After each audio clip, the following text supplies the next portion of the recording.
Hai semuanya, nama saya Andreas. Saya dari kelompok 3 atau kelompok C, akan menjelaskan tentang integrasi numerik. Di kelompok saya ada Alfa Rizi, Alhimni Rusi, Andreas atau saya sendiri, Taufik Priyatna, dan Panji Kurniawan. Saya akan menjelaskan tentang bagian pengenalan. Pada integrasi numerik atau biasa disebut sebagai kuadratur adalah prosedur yang cukup akurat untuk mencari diferensiasi numerik. Kuadratur memperkirakan hasil integral dengan bentuk L sama dengan integral BA fx dx, atau dengan total I sama dengan sigma n I sama dengan 0 AI fx I. Bisa dilihat ada gambarnya. Kemudian untuk metode integrasi numerik dapat dibagi menjadi dua kelompok, yaitu ada formula Newton-Cotes dan Gaussian kuadratur atau kuadrat. Formula Newton-Cotes dicirikan dengan absis dengan jarak yang sama dan dikenal karena menggunakan aturan trapesium dan aturan Simpson. Sedangkan untuk kuadrat Gauss atau disebut sebagai Gaussian kuadratur menampilkan absis yang lebih akurat karena kuadrat Gauss memerlukan beberapa evaluasi integral untuk tingkat presisi tertentu. Kita dimungkinkan untuk mengevaluasinya sebagai berikut: integral 10 gx per akar 1 dikurang x kuadrat dx. Sekian dari saya. Bagian selanjutnya akan dijelaskan oleh teman saya. Terima kasih. Baik, assalamualaikum warahmatullahi wabarakatuh. Jadi saya akan menjelaskan bagian integrasi Newton-Cotes. Jadi formula integrasi Newton-Cotes ini merupakan basis penyelesaian integrasi numerik untuk kasus persamaan dengan variabel tunggal. Jadi dasar dari metode ini ialah dengan menggantikan bentuk fungsi atau persamaan yang kompleks dengan data-data terhadap bentuk tabel. Selanjutnya dilakukan proses curve fitting terhadap data-data tersebut hingga diperoleh fungsi atau persamaan yang mudah diintegralkan. Untuk bentuk dari persamaannya seperti ini, sama dari integralnya sama dengan integral dengan batas bawah A dan batas atas B dengan fungsi fx dx sama dengan integral dengan batas bawah A dan batas atas B dengan fungsi fnx dx, di mana fnx itu adalah sebuah polinomial berbentuk fnx dengan a0 a1 sampai ke an-1 x pangkat n-1 dan an x pangkat n. Jadi dapat dilihat di sini terdapat grafik, di mana yang grafik A ini merupakan aproksimasi sebuah integral oleh sebuah luas di bawah sebuah garis lurus tunggal. Dengan yang B adalah sebuah aproksimasi dari integral oleh luas di bawah aturan dari parabola tunggal. Atau integrasi dari Newton-Cotes sendiri itu ada dua aturan yang akan saya jelaskan. Yang pertama adalah aturan trapesium atau trapezoidal rule dan aturan Simpson atau Simpson rule.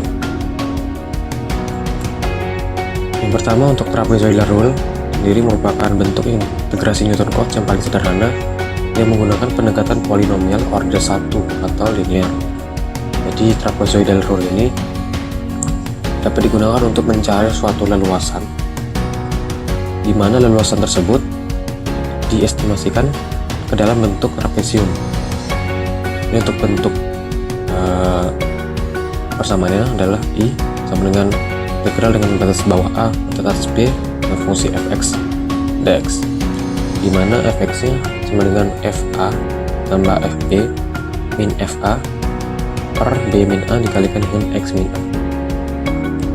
Untuk di sini dapat dilihat grafiknya, mana grafik yang diarsir ini yang berbentuk trapesium itu merupakan leluasan yang akan dicari nanti, yang akan diintegralkan, dengan nilai a dan b merupakan sisi sejajar dari bentuk ini trapesium, dan juga fungsi a dan fungsi b juga yang merupakan sisi sejajar dari bentuk trapesium ini.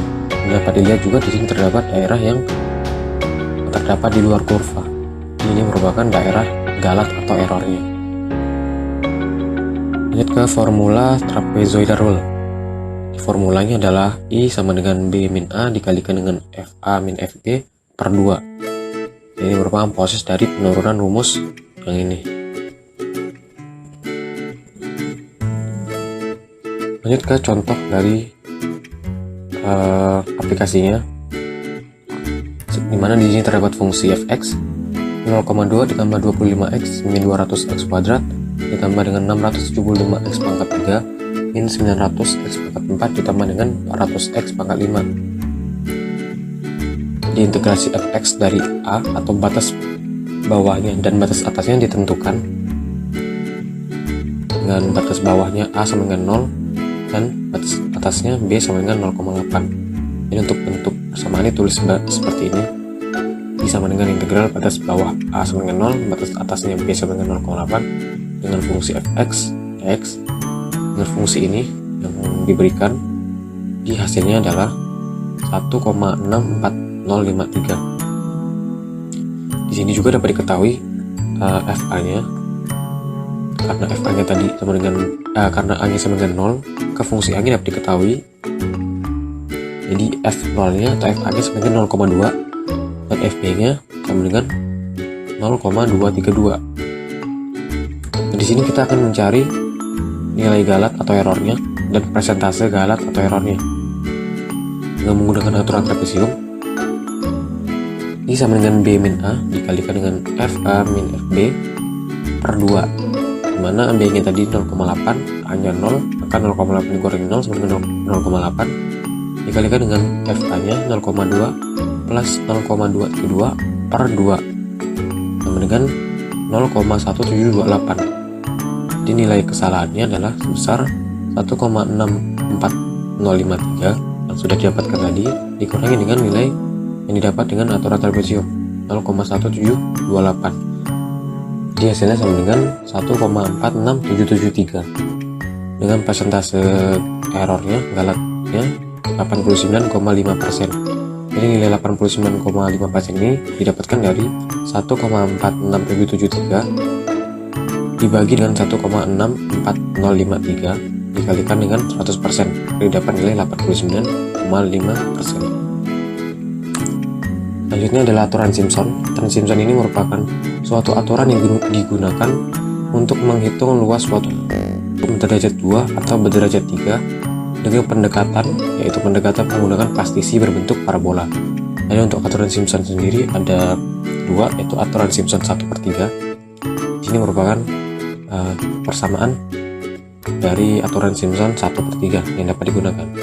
I dapat diaplikasikan b min a dikalikan dengan fx0 ditambah f4 fx1 ditambah dengan fx2 per 6, dimana a sama dengan x0, b sama dengan x2, dan x1 adalah titik yang terletak di tengah a dan b yang diperoleh dari b ditambah a per 2. Ini merupakan gambar atau bentuk grafis dari aturan Simpson 1/3. Selanjutnya untuk aturan Simpson 3/8 samanya sebagai berikut. I sama dengan b min a dikalikan dengan fx0 plus 3fx1 plus 3fx2 plus fx3 dibagi dengan 8. Ini merupakan bentuk grafis dari aturan Simpson 3/8. Nama saya Alfaridi. Di sini saya akan menjelaskan sedikit tentang integrasi Romberg. Integrasi Romberg merupakan integrasi yang menggabungkan aturan trapesium dengan ekstrapolasi Richardson. Untuk notasinya yaitu sebagai berikut, di mana Li merupakan nilai perkiraan dari integral fx dx yang dihitung oleh aturan trapesium rekursif menggunakan panel 2 pangkat i-1. Kesalahan dalam perkiraan ini yaitu E sama dengan C1H pangkat 2 ditambah C2H pangkat 4 dan seterusnya, di mana H merupakan panel. Integrasi Romberg dimulai dengan perhitungan R1,1 yaitu I1 1 panel dan R2,1 yaitu I2 2 panel dari kaidah trapesium. kesalahan utama yaitu istilah C1H pangkat 2 dihilangkan dengan ekstrapolasi Richardson. Dengan menggunakan P sama dengan 2 dalam persamaan, hasil R2,2 kita dapatkan sebagai berikut. Hasil integrasi Lombard dalam bentuk larik dapat ditulis sebagai berikut. Elemen pada kolom kedua memiliki kesalahan dalam bentuk C2H pangkat 4 yang juga bisa dieliminasi dengan ekstrapolasi Richardson. Menggunakan P sama dengan 4 dalam persamaan, didapat rumus seperti di bawah ini. Sehingga hasilnya memiliki kesalahan OH pangkat 6 dan lariknya berubah menjadi sebagai berikut. Error pada R4,4 adalah OH pangkat 8. Perkiraan integral yang paling akurat selalu merupakan suku diagonal terakhir larik. Perhitungan ini dilanjutkan sampai perbedaan antara dua suku diagonal yang berurutan menjadi kecil. Rumus ekstrapolasi umum yang digunakan dalam skema ini adalah Lij sama dengan 4 pangkat J min 1 Li, J min 1 dikurang Li min 1 J min 1 dibagi 4 pangkat J min 1 dikurang 1 dengan I lebih dari 1 dan J adalah 2, 3, sampai I. Dengan demikian rumus ekstrapolasi untuk urutan ke K yaitu R aksen J adalah 4 pangkat K min J R aksen J plus 1 dikurang R aksen J dibagi 4 pangkat K min J dikurang 1. Nama saya Panji Kurniawan. Saya akan melanjutkan penjelasan tentang integrasi numerik, yaitu tentang metode kuadratur Gauss. Metode kuadratur Gauss merupakan salah satu metode integrasi numerik yang merupakan pengembangan dari metode Newton-Cotes. Pada metode ini sendiri, kita tidak perlu lagi menentukan titik-titik diskrit yang berjarak sama. Tapi, nilai integritas numerik cukup diperoleh dengan menghitung nilai fungsi f(x) pada beberapa titik tertentu. Kita lihat pada grafik sebelah kiri, hasil integrasi sejati f(x) dari titik A sampai titik B adalah dengan batas atas B dan batas bawah A dikali f(x) dx. Sedangkan untuk di sebelah kanan merupakan integrasi yang diselesaikan dengan menggunakan metode trapesium, yaitu B sama dengan B min A dikali FA ditambah FB per 2. Metode Gauss ialah metode yang menentukan koefisien C1, C2, dan Cn, dan juga X1, X2, Xn, sehingga formula memberikan akurasi 2n-1. Dan untuk n sama dengan 2, maka derajat akurasi sama dengan 3. Dan sedangkan untuk n sama dengan 3, maka derajat akurasi sama dengan 5. Jika kaidah trapesium diterapkan pada fungsi konstan atau fungsi linear, dan ditulis dalam bentuk koefisien tak tentu, maka akan menghasilkan nilai sejati dalam bentuk, ini merupakan rumus dari kuadratur Gauss, yaitu C1 fx1 ditambah C2 fx2 ditambah Cn fxn. Selanjutnya yaitu transformasi bidang X ke bidang T. Sebuah garis lurus ditarik menghubungkan dua titik sembarang pada kurva. Titik-titik tersebut diatur sedemikian sehingga garis lurus tersebut menyeimbangkan galat positif dan galat negatif. Luas daerah yang dihitung adalah luas daerah di bawah garis lurus, yang mana X sama dengan A dan T sama dengan min 1, X sama dengan B menjadi T sama dengan 1. Maka didapat yaitu X sama dengan B min A per 2 dikali T plus 1 ditambah A sama dengan B min A per 2 dikali T ditambah B plus A per 2. Dan jika B min A per 2 sama dengan M dan B plus A per 2 sama dengan C, maka X sama dengan M dikali T ditambah C, dan untuk dx sama dengan M dikali dt. Sehingga kita dapat mendefinisikan ft sama dengan f dikali MT ditambah C sama dengan FF.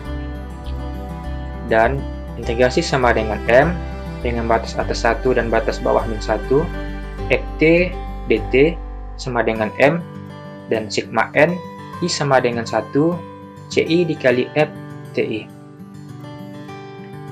Berikut merupakan tabel dari nilai parameter kuadratur Gauss. Untuk N sama dengan 2, maka TI dan CI sebagai berikut dengan berorder 3. Dan untuk N sama dengan 3, maka nilai TI dan CI sebagai berikut dengan berorder 5. Dan untuk N sama dengan 4, maka nilai TI dan CI sebagai berikut dan berorder 7.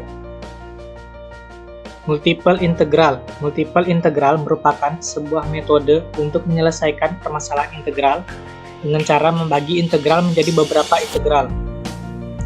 Dari x sama dengan 0 hingga 0,01, dari 0,01 hingga 0,02, dan dari x sama dengan 0,02 hingga pi per 2. Pada bagian pertama, kita dapat menggunakan persamaan sin x sama dengan x, yang memungkinkan kita dapat mendapatkan analitik integral. Dua bagian lainnya dapat dievaluasi dengan menggunakan metode Gauss-Legendre kuadratur. Gauss-Legendre kuadratur. Beberapa integral seperti integral area juga dapat dievaluasi dengan kuadratur. Perhitungannya, jika wilayah integrasi memiliki bentuk geometri sederhana seperti segitiga ataupun segi empat, karena komplikasi dalam menentukan batas integrasi pada x dan y, kuadratur bukanlah mengevaluasi integral atas wilayah yang tidak teratur. Namun, wilayah yang tidak teratur selalu dapat dianggap sebagai subregion segitiga ataupun subregion segi empat. Gauss-Legendre kuadratur segi empat. Perhatikan gambar berikut. Elemen persegi panjang yang ditunjukkan dalam gambar 6.7 A mengevaluasi masing-masing integral pada gilirannya oleh kuadratur Gauss-Legendre menggunakan n+1 titik integrasi di setiap koordinat. Dari gambar tersebut didapatkan rumus I ataupun yang satunya. Gauss-Legendre kuadratur segitiga. Segitiga dapat dipandang sebagai segi empat yang merosot dengan dua sudutnya menempati lokasi yang sama, seperti yang diilustrasikan oleh gambar 6 di atas. Oleh karena itu, rumus integrasi di atas wilayah segi empat juga dapat digunakan untuk elemen segitiga.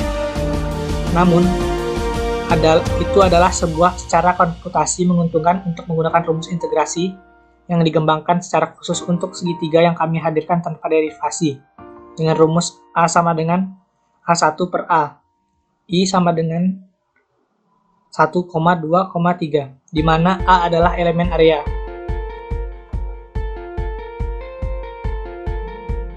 Seperti gambar yang berikut ini, ada 3 buah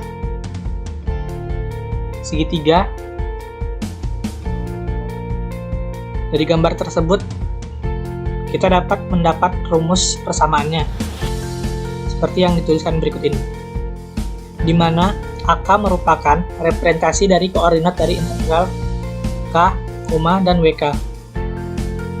Lokasi titik integrasi ditunjukkan pada gambar 6.10 dan nilai terkait AK dan WK tercantum dalam tabel 6.7 kuadratur di ekuivalen 6.5. Tetap tepat jika fx, y adalah polinomial dari derajat yang ditunjukkan.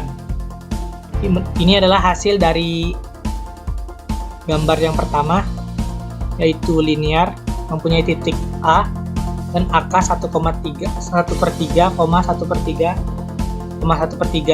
yang dimana nilai WK-nya adalah 1. Kemudian kuadratik yang mempunyai titik A, B, dan C, dimana AK pada titik A 1/2, 1/2,0, 1/2. Kemudian AK pada B 1/2, 1/2,0. Selanjutnya AK pada C 0,1/2, 1/2. Kemudian WK dari A yaitu 1/3, WKB 1/3, dan WKC 1/3. Selanjutnya, segitiga kubik mempunyai 4 titik, yaitu A, B, C, dan D. AK pada titik A 1/3, 1/3, 1/3 mempunyai nilai WK minus 27/48. Selanjutnya, AK pada B 1/5, 1/5, 3/5 yang mempunyai nilai WK-nya 25/48. Selanjutnya, AK pada C 3/5, 1/5, 1/5 dan WK-nya 25/48. Kemudian AK pada D 1/5, 3/5, 1/5 dengan nilai WK 25/48.